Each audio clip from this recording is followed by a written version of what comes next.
देर हींअर मौजूद आहियूं असां कराची जे इलाइक़े गाज़ीकोट में ब्लॉक ई में जिते जेको आहे सो हिते जे रहवासियुनि जा घर ड्राया पिया वञनि ऐं एहतिजाजी कैंप में मुख़्तलिफ़ पार्टियुनि जा कॉम्प्रेस अॻुवान मौजूद आहिनि। अचो त हिननि सां ॻाल्हाइण हिन जो छा चवणु आहे। असां घर न छॾींदासीं, असां काॾे वेंदासीं, असांजे घर इहे कखाना इहे हिकिड़ा ॿ कमरा काॾे वेंदासीं, असांजा इहे बि टई वेंदा पोइ असां काॾे वेंदासीं। ॿुधायो असां ग़रीब माण्हू काॾे वञूं, बुखुनि ते उञुनि ते असां मासूम खणी हिते वेठा आहियूं उसूनि ते। असां हिननि जी कहिड़ी हिननि जो ॾोह आहे, मासूम हिननि कहिड़ो ॾोह कयो आहे, असां छा कहिड़ो ज़ुल्म आहे असां सां, ॾिसो त सही छा हालत आहे हिननि जी। नोटिसनि मां कुझु कोन थींदो, हिते अची हिननि माण्हुनि खे मालिकाना हक़ ॾियनि, हिननि खे अची पंहिंजे ज़मीन जा कागज़ ॾियनि, प्लाटनि जा कागज़ ॾियनि, रजिस्ट्री ॾियनि, हिननि खे सतो नकुल साते फार्म जो नकुल ऐं खाता दाख़िल कनि ऐं हिननि खातनि में रिकॉर्ड ऑफ राइट्स में हिननि जी एंट्री कनि। बाक़ी इहो जेको टोपी ड्रामो कबो आहे त असां नोटिस वठी छॾियो, असां फलाणो नोटिस त करोड़ वरिता पिया आहिनि। जॾहिं खां पाकिस्तान ठहियो आहे नोटिस, जंहिं बंगाल टोड़ियो न उन्हनि जो बि नोटिस थियो पियो आहे, उहो मुल्क ठही वियो, अलॻि मुल्क ठही वियो। जिन माण्हू मारिया उन्हनि जो बि नोटिस थियो पियो आहे, जिन फांसियूं ॾिनियूं उन्हनि ज़ुल्फ़िकार अली भुट्टो फांसी चढ़ी वियो, चवंदा त असां उहा ज़्यादती थी वई, तंहिंजे करे हिते उहो माण्हू मारे लियाकत अली ख़ान मारिजी वियो, फांसी चढ़ी वियो, क़तल थी वियो। तंहिंजे करे इहे नोटिस वोटिस जी ख़बरूं छॾियो, अची हिननि खे कागज़ ॾियो, हिननि खे कागज़ खपे, कागज़ असां सॼे सिंध में हींअर एहतिजाज जी काल पिया ॾियूं 30 तारीख़, सॼे सिंध में मुज़ाहिरा थींदा। ज़रूरत पई त महरम खां पोइ सॼी सिंध बंदि करे सघिजे थी, सॼे सिंध जा शाहराह ब्लॉक करे सघजनि था, सॼे सिंध में हड़ताल करे सघिजे थी, हिननि खे अकेलो कोन छॾिबो। हिन धरतीअ तूं हिन घरनि तूं असां कॾहिं बि न उथंदासीं, सिर ॾिना ॾींदासीं, अॻिते बि ॾींदासीं, वरी रत जो आख़िरी कतिरो हूंदो उहो बि वहाए हलंदियूंसीं, पर पंहिंजे बचनि जा अजड़ा न छॾींदियूं। असांजे पोयूं को बि कोन्हे पुठि भराई, असांजा बच्चा बेरोज़गार आहिनि, असांजा आणींदा आहियूं खाईंदा आहियूं, असां वीसियूं विझी पेटनि खे गंढियूं ॾेई असां घर बणाया आहिनि पुट, बसि ॿियो इहो आहे पुट, असांखे को भरवसो न आहे। जेको इहो थियो आहे त असांखे भरवसो नथो थिए, इन जो असांखे सिधो असां जवाबु मिले ऐं उन सां हिमत सां ऐं ताक़त सां, ड्रामे सां न, ड्रामो न खपे। ड्रामो केतिरा ॾींहं कंदा, 3 महीना कंदा, 4 महीना कंदा, जेके हिन न्याणियुनि जे मथां गोलियूं हलियूं, हे घणा माण्हू मयूं, 15 मायूं मरी चुकियूं, लाश खणी चुका आहियूं, पोइ छा पुट मरी वञूं हा त पोइ असांखे माना असांखे इहो मिले हा, पर असांखे यकीन कोन्हे पुट, अॼु बि कोन्हे यकीन तव्हां ते, भाइरनि ते आहे, बचनि ते, पुटनि ते आहे त तव्हां असां सां आवाज़ में आवाज़ ॾींदव। सरकार में जेके वेठल माण्हू आहिनि न उहो मश्करा आहिनि। मूं कल्ह लिखियो त गवर्नमेंट खे खपे त पंहिंजे जेके इन टाइप जा वज़ीर मशीर पुलिस डिपार्टमेंट जा माण्हू आहिनि उन्हनि जे लाइ को मेडिकल बोर्ड जोड़ीनि, उनजे दिमाग़ जी लेवल चेक कनि, छो त उन्हनि खे माण्हू न, क़ौम न, मुल्क न, सिंध न, पंहिंजा खीसा ऐं पेट ॾिसण में था अचनि। सो हिन 4 एकड़ जो रातो के पेट में जाली खातो ठाहियो वियो प्राइवेट माण्हू जे नाले, ऐं वरी रेवेन्यू डिपार्टमेंट छा कयो जो इंक्रोचमेंट एंटी इंक्रोचमेंट वारनि जॻहियूं ख़ाली करण जे लाइ पंहिंजो अहकाम जारी कया, वरी उन्हनि पुलिस एहलकारनि खे चऊं जेके सिंधी क़ौम खां नफ़रत कनि था। इहा सभु सरकार खे ख़बर आहे, इहा सभु सरकार खे ख़बर आहे। सवाल थो पैदा थिए त जॾहिं तव्हां कंहिंजे नाले खातो कयो आहे त पोइ एंटी एनक्रोचमेंट वारनि जो छा वञे, उहो त मां कोर्ट में वञे, पर हिते सभु लैंड ग्रेबर, लैंड माफ़िया जेका आहे उन्हनि सां सलाहकार सिंध हुकूमत जा माण्हू आहिनि, जेकॾहिं गॾिजी उन्हनि चाहियो थिए त हिन ॻोठ खे ख़ाली कयूं, छो त हीअ ज़मीन हाणे करोड़नि जी न अरबनि जी थी वई आहे ऐं उन ते उनजी गिग ॻड़ी पई आहे। इन करे अफ़सोस ऐं ज़ुल्म जी ॻाल्हि आहे त उनजे पोयां बेनसुला असांजा सिंधी ॻाल्हाईंदड़ माण्हू बि आहिनि जिन खे लालच थी। सो वज़ीर आला हिकिड़ो माण्हुनि जी कावड़ ठाहिण लाइ हिकिड़ो पनड़ो कढियो आहे सस्पेंशन जो, इहो को मसइलो थोरी आहे, सस्पेंशन खां सज़ा त कोन्हे न। तो उन्हनि ते हीअ जेके असां चऊं पिया अथेंटिक ॻाल्हियूं आहिनि, रेवेन्यू डिपार्टमेंट जेका हरकत कई आहे, पुलिस डिपार्टमेंट जेका हरकत कई आहे, उन्हनि जे लाइ ओपन इंक्वायरी को लॻायो, ओपन अदालत लॻायो त जीअं क़ौम खे ख़बर पए। बहरहाल असां हिनखे ईअं था सम्झूं त सिंधी माण्हुनि खे कराची में अचण खां रोकण जी हिकिड़ी साज़िश आहे। लखों एकड़ ते कब्ज़ो कंदड़ उन्हनि जा कब्ज़ा नथा छॾाइनि, 120 गज़ वारनि खे कब्ज़ागीर था छॾनि, इहा शर्म जोगी हया जोगी ॻाल्हि आहे। असां हिनखे सॼो फ्रॉड था सम्झूं ऐं जेके सस्पेंशन आर्डर आहिनि उहा घड़ी खन जी मश्करी था सम्झूं। गाज़ीकोट में असांजा ई इलाक़े में घर ठाता विया आहिनि, असांजे माउनि भेनरुनि जे मथां ज़ुल्म थियो आहे, ज़ख़्मी कयो वियो आहे, उनखे घरनि खां कढियो वियो आहे, उनजा रवाला था विया आहिनि। असां पंहिंजे न्याणियुनि जे रवनि जी हिफ़ाज़त कंदासीं ऐं पंहिंजे घरनि जी हिफ़ाज़त कंदासीं। इन जे लाइ जमात इस्लामी ऐं ॿियनि पार्टियुनि जे तरफ़ां रैली निकिती आहे।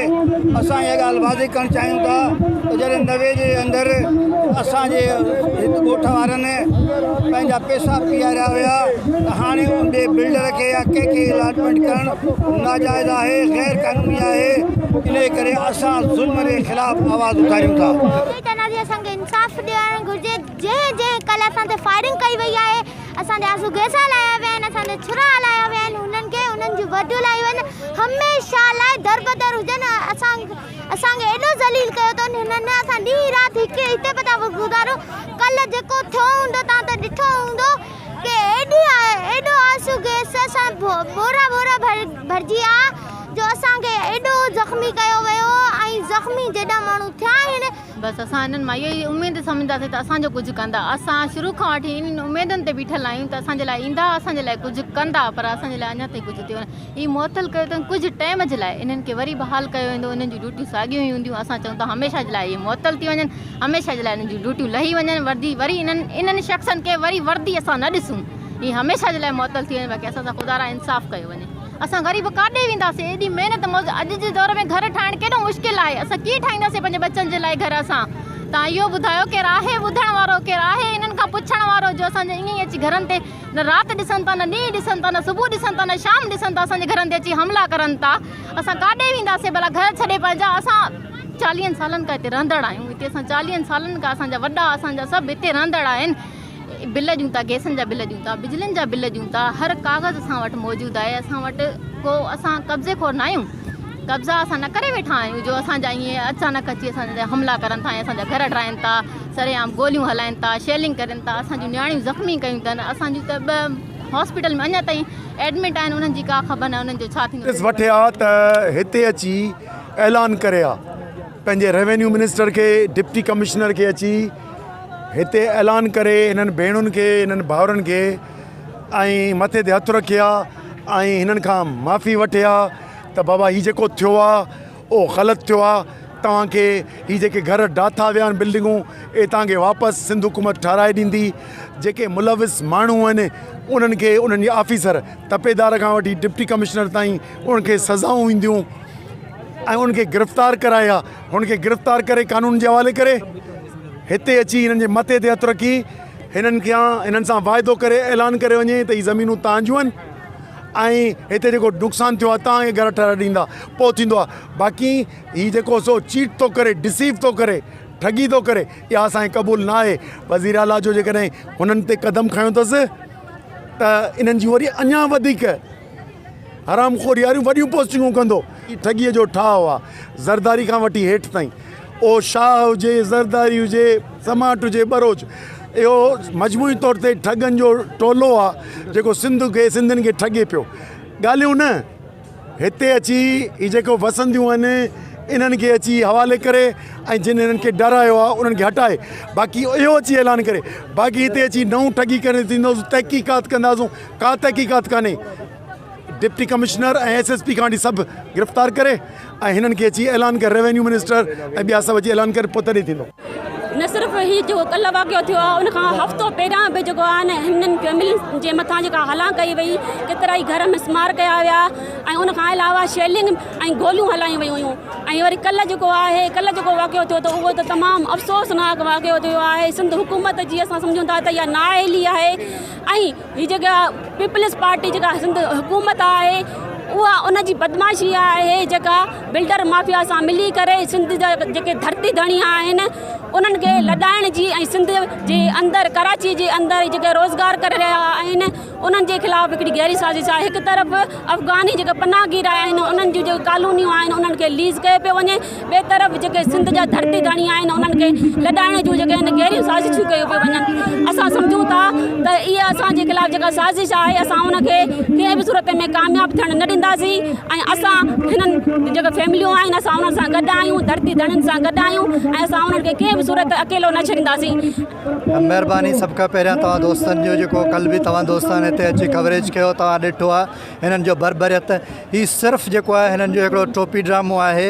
हीउ असां अॼु न पर कई सालनि खां ॾिसंदा अचूं था। हे जॾहिं आवाम जे प्रेशर में ईंदा आहिनि, जॾहिं क़ौम परस्तनि जे प्रेशर में ईंदा आहिनि त इहे ओॾी महिल पंहिंजा जेके आहिनि इहे टोपी ड्रामा कंदा आहिनि त असां हिन खे मुतल कयो आहे, असां हे नथा कयो, हे नथा कयूं। असां बिल्कुलु हिन खे मञण जे लाइ तयारु न आहियूं। असांजो एहतजाज जेको आहे उहो जारी रहंदो ऐं हीउ जब तक हिन ते जेको आहे कोर्ट जे तरफ़ां कोई जुडिशरी इंक्वायरी नथी विहारी वञे ऐं जेके माण्हू आहिनि उन्हनि खे वाइको नथो कयो वञे तेसीं असीं सम्झासीं हिननि जा इहे जेके आहिनि सिर्फ़ु ॻाल्हियूं आहिनि, इहे सिर्फ़ु जेके आहिनि ड्रामा आहिनि। हीअ सिर्फ़ु अॼु हिननि ॾिठो त माण्हू निकिरंदा उन माण्हुनि जे जेको आहे प्रेशर खे हिननि घटि करण जे लाइ की आहे की माण्हुनि में इहो न हुजे, माण्हुनि में इहा जेको जज़्बो घटि थिए त माण्हू न निकिरनि, इहो न थिए। पर तॾहिं बि तव्हां ॾिठो त हज़ारनि जे तादाद में माण्हू जेके आहिनि निकिता आहिनि, माण्हू पंहिंजे माण्हुनि सां गॾु बीठा आहिनि। त असां सम्झूं था त हीअ जेका आहे वॾी कामयाबी। इहा हिकिड़ी गेम आहे हिननि जी। जॾहिं बि तव्हां ॾिसो, जॾहिं पब्लिक जो प्रेशर ॾिसंदा आहिनि, क़ौम परस्तनि जो प्रेशर ॾिसंदा आहिनि, घणा माण्हू यूनाइट थी वेंदा आहिनि त पोइ इहो अहिड़ा छो छा छॾींदा आहिनि त असां फलाणे एस खे हटाए छॾियो, फलाणे खे असां मुअतल करे छॾियो। त इहो मुअतल इन्हनि जो कुझु ॾींहंनि जो हूंदो आहे। कुझु ॾींहंनि खां पोइ वरी तव्हां ॾिसंदो त किथे माना DSP लॻल हूंदो, SHO लॻल हूंदो। सो इहा हिकिड़ी ख़ाली हिकिड़ी जीअं न अखियुनि में धूड़ जे बराबरि आहे। पर असां हिननि खे ॿुधाइण था चाहियूं त हाणे ही ख़ुशफ़हमी में न रहनि त को सिंधी माण्हू घड़ी खन जे लाइ एहतजाज करे ऐं वरी पंहिंजे हुन तां दस्तबरदार थींदा, कतई बि न। हू पंहिंजे ही त हाणे गाज़ी ॻोठ जो मसइलो आहे, पर कराचीअ में जेको बि असांजे सिंधियुनि ग़रीब माण्हुनि सां जेको बि मसइलो थींदो उन में पूरी सिंध जा माण्हू जिते बि आहे, कश्मीर, कंदकोट, कारूंजर, किथां जी बि जेके बि सिंधी माण्हू आहिनि उहे सभु पंहिंजे उन माण्हुनि सां अचे बीहंदा। बाक़ी इहो हिकिड़ो हिननि जो छो आहे त असां फलाणे खे हटायो आहे। असांजी जेका आहे क़यादत ऐं ॿी जेकी बि क़ौम परस्त क़यादत आहे उन्हनि अॼु जेको हिननि खे ॿुधायो आहे त जेकॾहिं हिननि सिंधी ॻोठनि खे रेग्युलर न कयो, उन्हनि खे वराए हिननि जो जेको नुक़सानु थियो आहे इहो न भरे ॾिनो त असां उन्हनि खे 3 तारीख़ ते वरी धरननि जो एहतजाज पूरी सिंध में। इन खां पोइ ही सोचनि त ईंदा किथां। हाईवेज़ असांजी टोटल सिंध जेका बावड़े खां वठी कारूंझर, कश्मीर, कंदकोट पूरा रोड त असां सिंधियुनि जा आहिनि, ॻोठ त असां सिंधियुनि जा आहिनि। तोणी हे धारे आणनि काॾों आणींदा रोड, इहे रस्ता असां ब्लॉक बि कंदासीं।